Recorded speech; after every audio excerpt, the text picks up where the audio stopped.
Bring in Ben Emons. He is founder and chief investment officer at FedWatch Advisors. Ben, I saw you on the other screen sort of listening intently to our industrial metals discussion. It kind of all rolls into the Fed, which I think, correct me if I'm wrong, will be a big part of the discussion in the first half of 2026. What is your expectation for, well, everything? Yeah, that's right, Brian. I think that it's really the Fed will drive a lot of it initially because we're going to get a new Fed chair announced, and we're going to get the Lisa Cook case, some sort of resolution on that, and then we have the FOMC meeting, and we have the market price not immediately for a rate cut.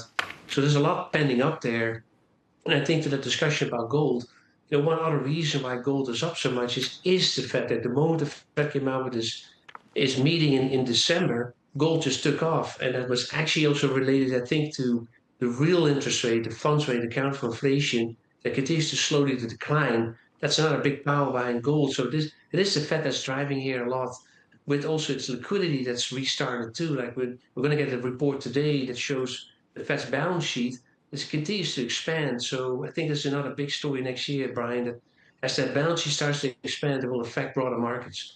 We're going to get the announcement at some point on who the next Fed chair nominee, because they've got to be confirmed, will be.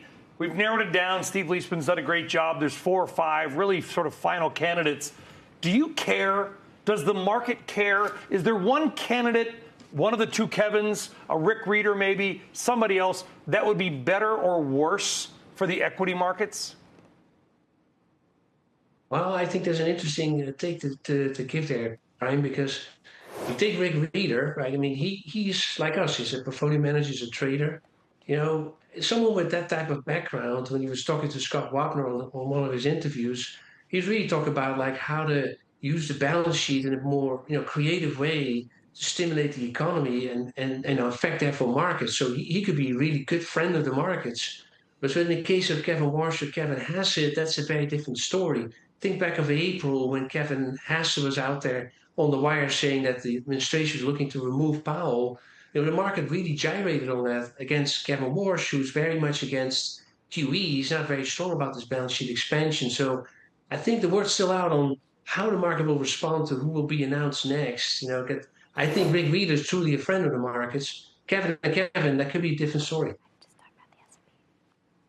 Hey, Ben, so let's talk about this dynamic of also the political cycle and just where you think that the need to be politically in vogue, which means actually stimulative, is something that will also push pressure on gold down in the dollar, but ultimately be limited back to the Fed, who may be at least more influenced at this point going into midterms. I saw your notes. I think it's fascinating, and I think it's part of a cycle that says some of these trades that we're just talking about are going to continue. And also a steeper yield curve.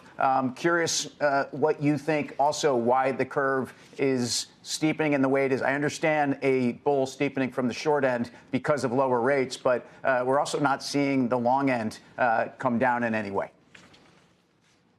Yeah, that's right, Tim. I think to start with that steepening of the curve, that's very likely to continue. One, as you mentioned, like if you're getting more rate cuts and you're getting actually more than what the market's priced in, that will not only bull steepen the curve, meaning shorter rates lower, but it will push up long-term rates, because if you bring rates down faster, stimulates the economy, then we're going to see the investments coming into the economy next year. Japan and US announced that overnight that they're going to expedite the investment as one first step. So GDP is going to expand. So that could lead to steepening of the curve. And then against that political backdrop that you talked about, the cycle, people play the debasement trade, as they say, so through the strength of gold or through silver or even through other type of ways.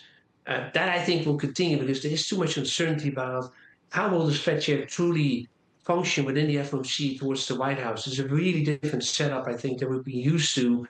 And we can speculate on this, but I think the market is definitely wary of that. They're going to try to price in this different Fed chair with a steeper curve and higher gold prices, and I think that will continue.